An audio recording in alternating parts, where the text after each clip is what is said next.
For the last 3 years, Jason Greenblatt has traversed the globe, searching for a way to bring peace to one of the oldest conflicts in the world, Israel and the Palestinians. We're honored to have him here with us today. Please join me in welcoming Assistant to the 45th President and Special Representative for International Negotiations, Jason Greenblatt.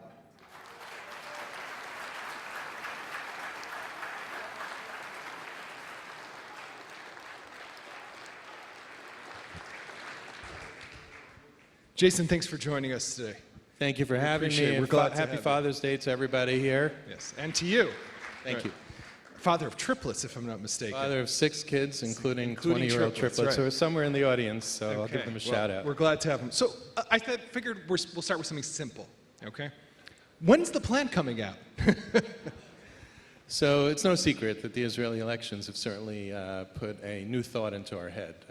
Had the elections not been called again, perhaps we would have released during the summer. But one of the things that I found interesting throughout this 2.25 years is that everybody wants a timeline. Journalists rightfully asked that question, and I said from the very first moment, we're not going to put a timeline on it because we know that any time we put on it, we're absolutely going to miss.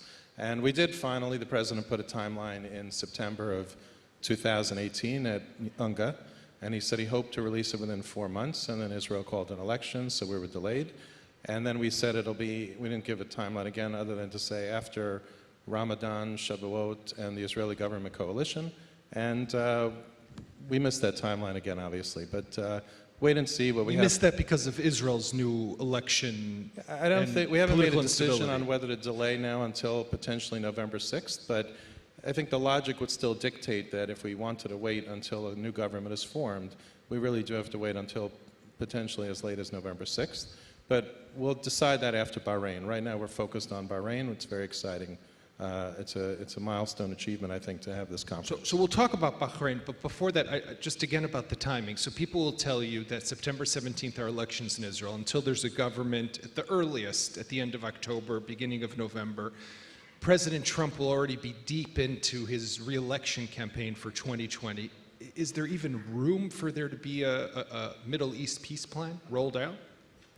As someone who's worked for the president for over 22 years, I could tell you he is adept at walking and chewing gum at the same time, meaning he could do a lot of things. We have a lot of very, very talented people in the U.S. government that are on all sorts of files. This is one of them.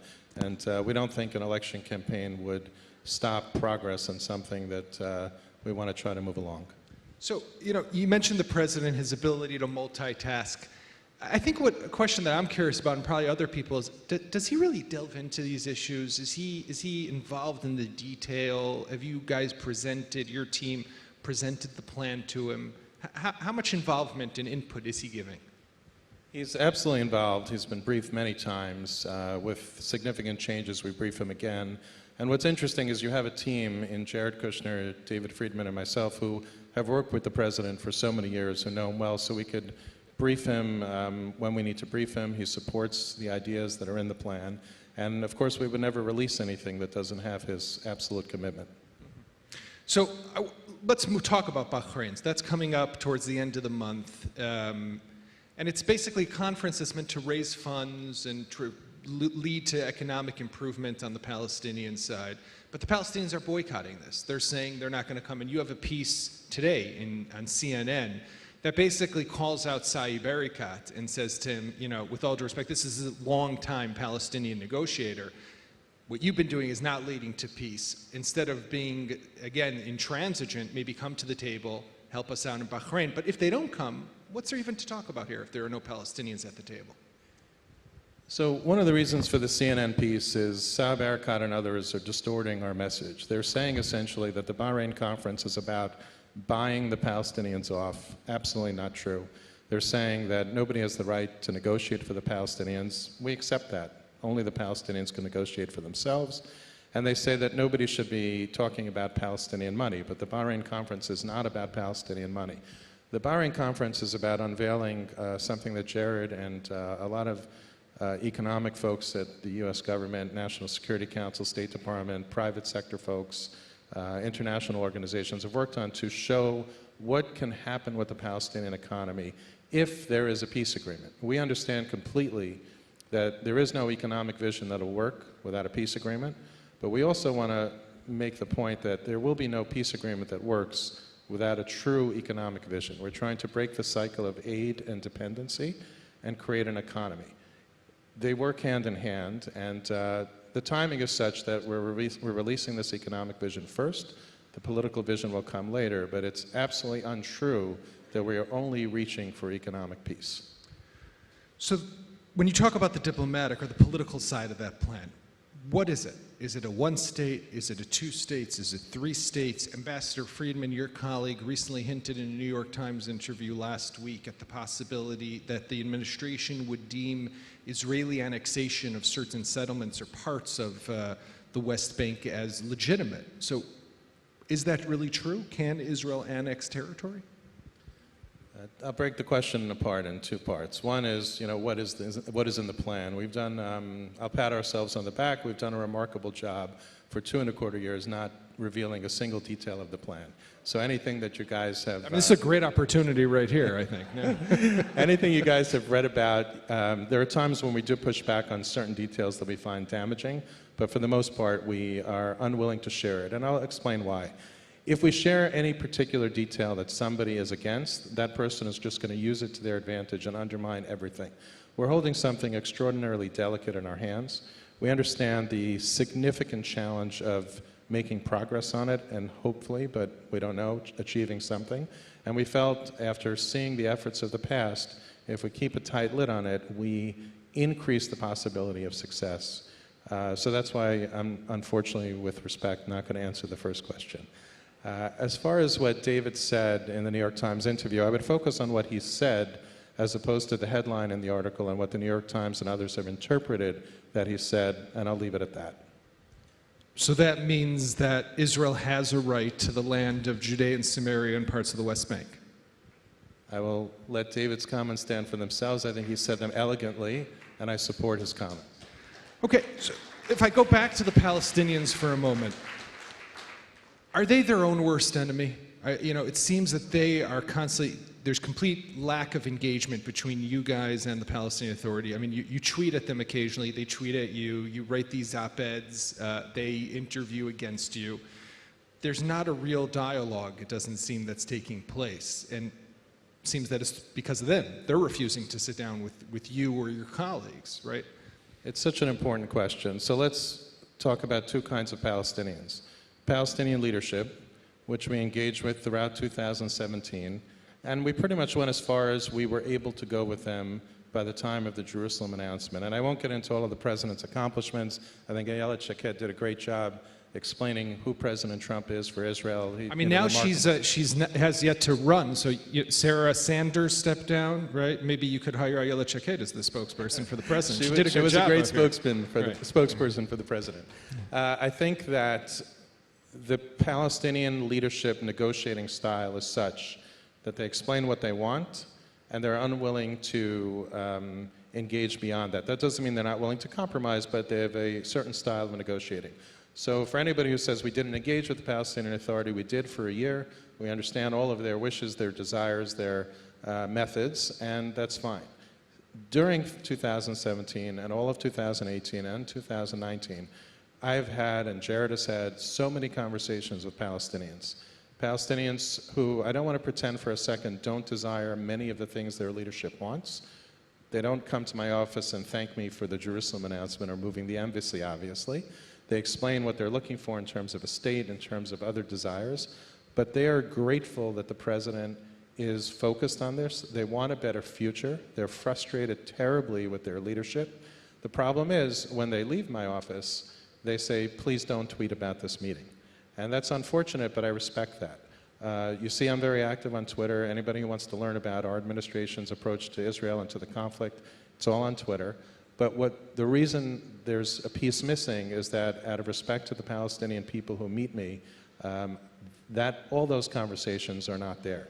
I understand that they don't speak for the Palestinian people, they're ordinary people, but they represent a very, very significant portion of the population who want change. So this is something that I've been feeling about your plan for a while, is that there is a distinction when you look at the Palestinians between the leadership which is intransigent, which isn't sitting down with you, which isn't talking, and the Palestinian people. And that maybe when you roll out the plan, your intended target is the Palestinian people, less the leadership, and that maybe you're hoping for the people to then say to their leaders, you got to accept this plan. It's a good plan for us. Yes.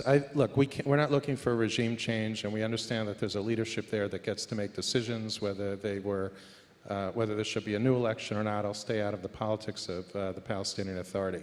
But there's no question that the people deserve to see what's in the plan and decide for themselves whether it's for them, whether they want to do this or don't want to do this. The same is true of the Israeli public.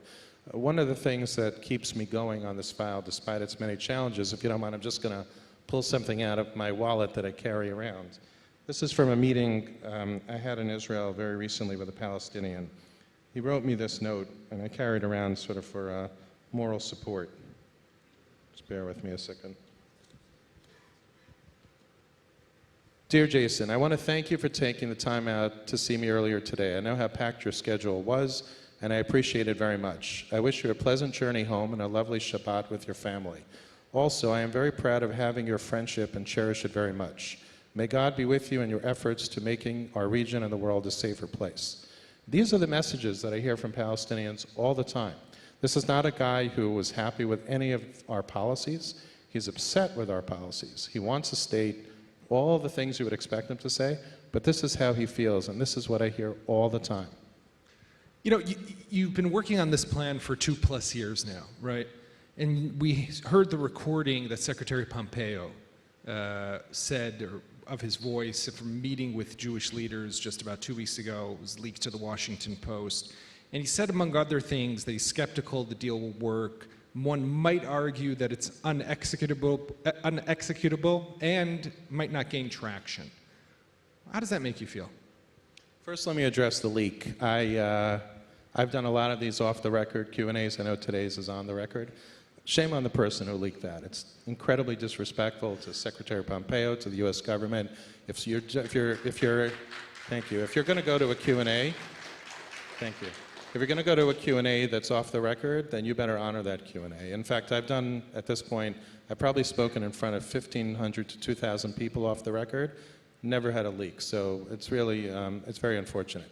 As far as actual remarks, I don't think I would say anything different. I think he said the exact thing. We all understand how complex this conflict is, how many nuances and layers and emotions and history and religion, all those things are involved, and we don't pretend otherwise. So when people challenge us and say, with a couple of slogans like two-state solution, and we sprinkle some fairy dust over the plan, we'll get this done, nobody believes that.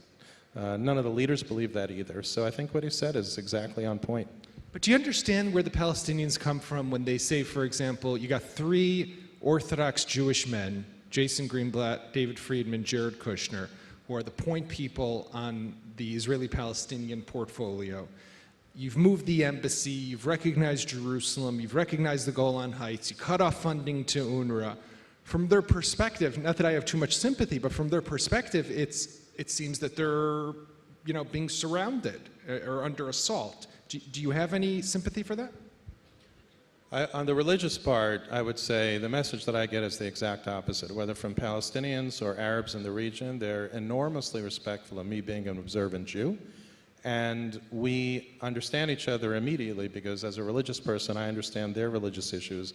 They understand my religious issues. So I would say it's actually the opposite. It's a positive thing.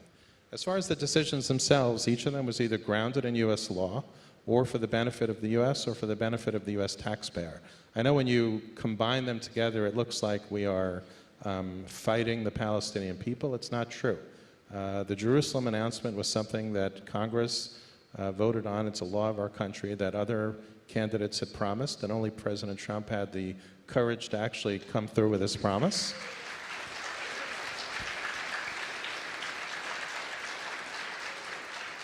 Yeah, he was bold, and he means what he says. The UNRWA makes no sense. It is a broken system. And worse, how can we keep these Palestinians in these refugee camps indefinitely. What a terrible thing for the Palestinian people. Nobody wants to talk about how to fix their lives. What we're saying is, let's talk about how to fix their lives. We're going to stop paying into a system where you pretend that Palestinians can go back to their homes. How can that possibly be? Where you have refugees for generations now that are trapped, where you have residents in these refugee camps who are trapped with terrible lives. Let's fix their lives. So I understand why people try to twist it that way. We don't see it that way at all. What we're trying to do is improve Palestinian lives and achieve peace if possible. So we heard just now from Ayelet Shaked. About her vision of what needs to happen: complete annexation of Area C. And Prime Minister Netanyahu tried to form a narrow right-wing government after the April 9th elections. He failed. We're going now to new elections, and he would like to probably form a similar government once again if he was able to win. Your plan might be a little difficult for the new Israeli narrow right-wing government. Are there going to be concessions that Israel will have to make here? I don't think it's a secret that both sides are going to have to make compromises if we're going to achieve an agreement that both sides could actually sign. Israel is a democracy. They're going to decide what works for Israel, what doesn't work for Israel. Nobody could force a deal. I know there's this theory that the United States as an all-powerful country or the United Nations as an international body could force a peace deal. Not only can nobody force a deal, it would be a deal that will likely break apart in a week or 2 years later or 10 years later, which would be terrible for Israel, terrible for the Palestinians, Jordan, Egypt, etc. It only makes sense if the compromise is such that both sides could agree to it. But for us to pretend that we could force this on Israel, or the Palestinians for that matter, is incorrect. So I have trust in Israel's democracy, although the election cycle has thrown us off.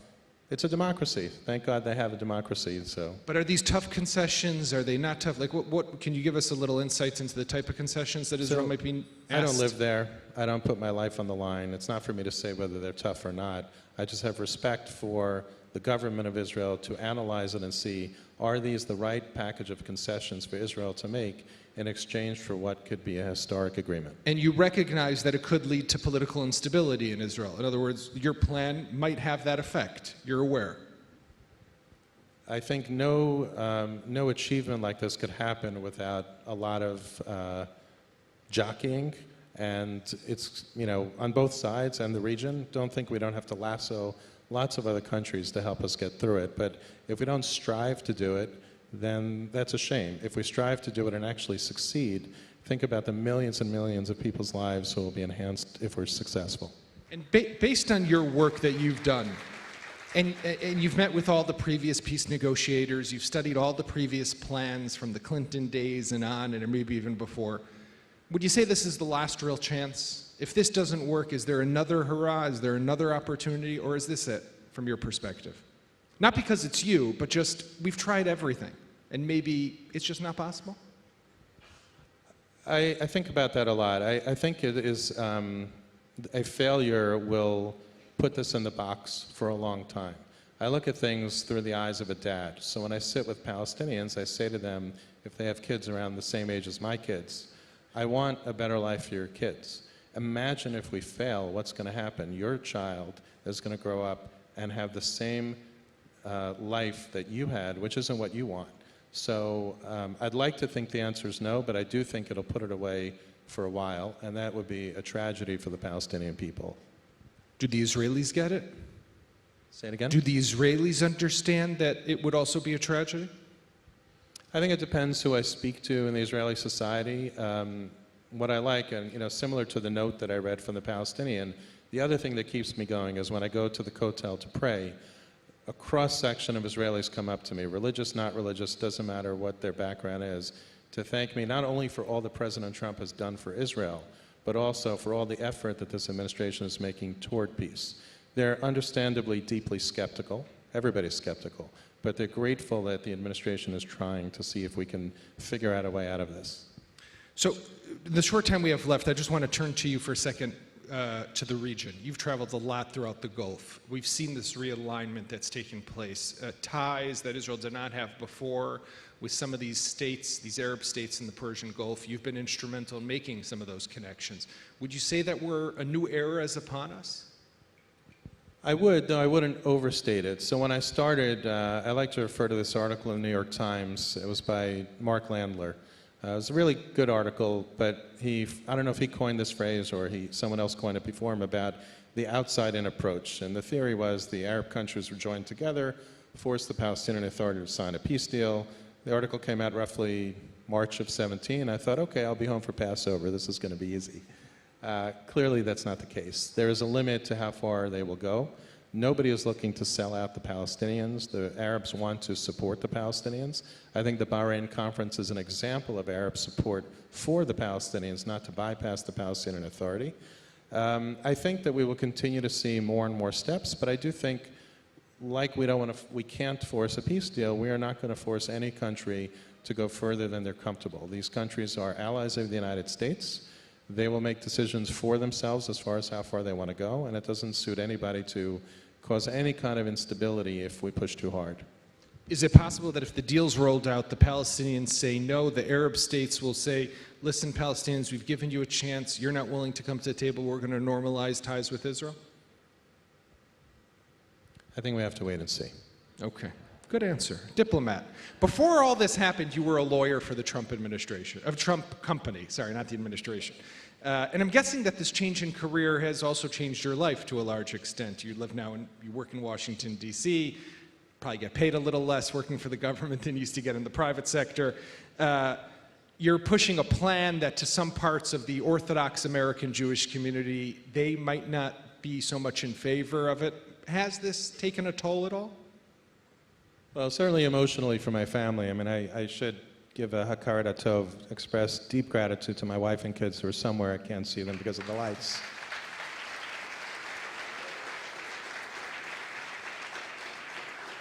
It's only because of their incredible, tremendous support that I could actually do my job. There are moments, of course. You know, Sunday nights when I go back to Washington are getting more and more sad in our household after 2.25 years. Yesterday, for the first time, my 8-year-old daughter Vera said, "Abba, I don't remember what it was like when you lived at home." So there are tough moments, but I think we all agree that to be able to serve the United States of America, a country has been so good to us as a family, to every citizen, to Jewish people, is an incredible honor. To be able to help Israel, to be able to do all the things that the president did for Israel, to be able to seek peace between Israel and the Palestinians and the ties to the Arab countries. No matter the challenges, I would not look back for a second. I'm grateful and honored to have been able to do this. And to move forward, if President Trump wins in 2020, you're going to carry on in the administration? Say that again, I'm sorry. If Trump wins come 2020, you would stay on in the administration? I think I'll use Ayelet Shaked's thing. It's very hard to predict. I don't know where I'll be in 10 minutes. Okay, so just one last question. If you had to pick a chance, is it 25, 50, 75, 100 that this plan actually works? It's a fair question. I'm not going to answer it. I'm a journalist. I got to try. Jason Greenblatt, thank you very much. Thank you.